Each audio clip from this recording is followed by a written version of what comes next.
speed 2 cruise control. Just gonna be metal on pavement, just screams. And how are you guys doing? How are you all doing? You guys, bring the energy down. Bring it down. How many minutes do I get? I don't even. 10 minutes or 2 songs. 10 minutes? Or 8. That's a mistake. You guys, listen, I do a lot of shows. I did a show a little while ago in Newburyport, Massachusetts. And I went in there, and the show was on the second floor of this bar. I go into the first floor. I ordered a plate of French fries, you guys, because food is the only thing that doesn't criticize me.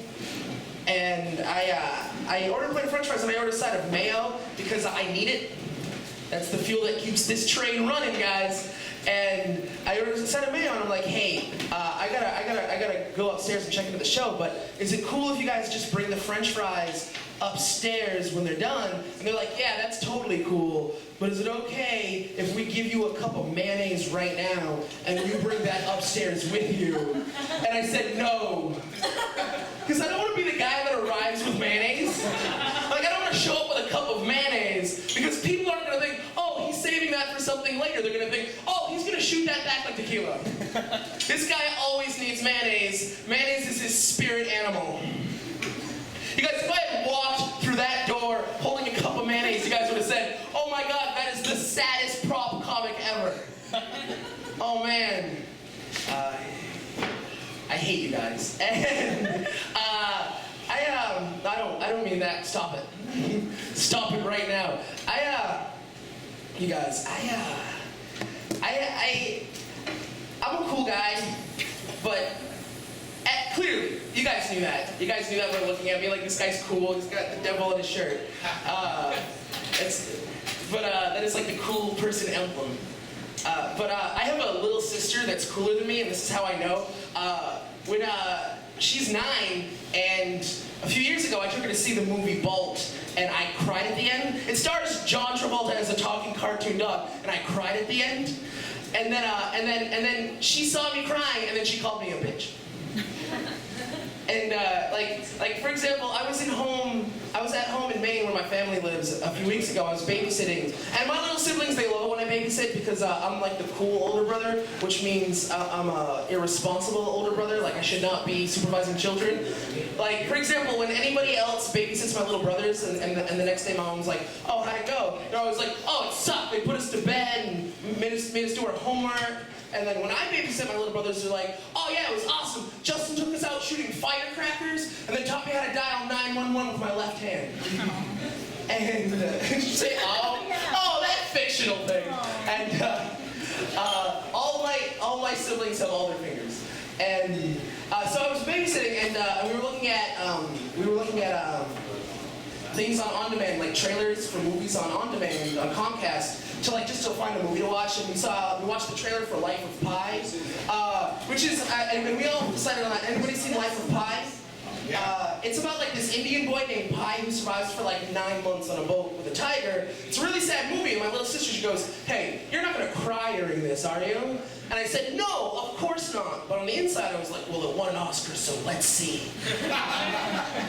And so we're watching the movie, and halfway through the movie, there's this like really intense scene where Pi is on the boat with a zebra, and the tiger starts crawling onto the boat, and my little sister, she leans over to me and she goes, hey, Justin, I don't remember that zebra from the trailer. Don't get attached to that zebra. That zebra is screwed. I was like, I never want to be alone in a boat with you. Like, you guys, I've seen every episode of The Walking Dead. If I'm ever in a zombie apocalypse type scenario, and you ask me, who do you want leading that group? I'm gonna go my 9-year-old sister, guys.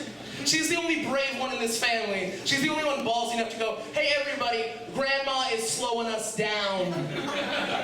Listen, that bitch bought me a book for Christmas. We don't need people like that in the new America.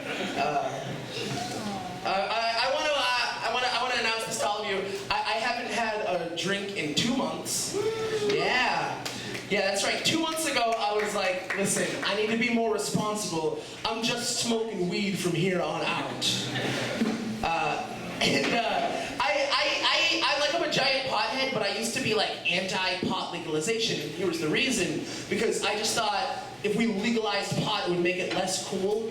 You know, because like, for example, there's never a cooler time to smoke cigarettes than when you're in your teens. Like, that is the pinnacle of coolness for cigarettes. It just gets sadder from there on out. Like, a kid who's 17 smoking a cigarette, that kid's cool. But a 37-year-old smoking a cigarette, that's just something he needs to do. That's just the punishment of being cool in high school, is that you're just 37-year-old, I need this. I need a bunch of these a day, or I don't feel right. And you know, so and then see, I used to be anti-pot legalization because of that reason. But then back in August, I got harassed by a cop who caught me smoking weed in Central Square, and I immediately became Malcolm X. Just no, this is for my people. I need to fight. I'm a warrior. You know, and I'm gonna tell you the story. The story was I was in Central Square. I was with my friend Sam, and I was on the street corner packing a bowl, and a cop car rolled by. And you guys, what I should have just done was just tuck it under here, just kind of been, you know. But what I did, guys, is I did a 180-degree like flip, like dance move, like it's the I've got something to hide dance, popularized by Michael Jackson. Like, I've got so much to hide. And I flipped around, and he saw me do that, and he stopped.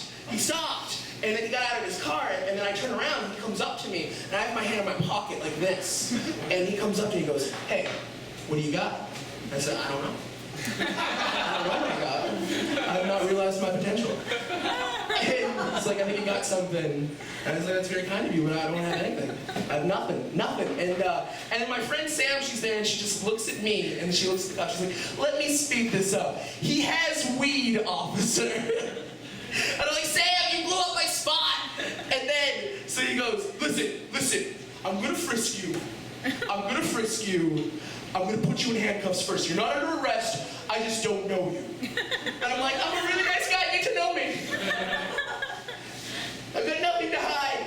And so he puts me in handcuffs, guys, and he frisks me. He brings me out in the middle of the street to frisk me. And he goes, and his hands are just all over me, and then he gets in this area.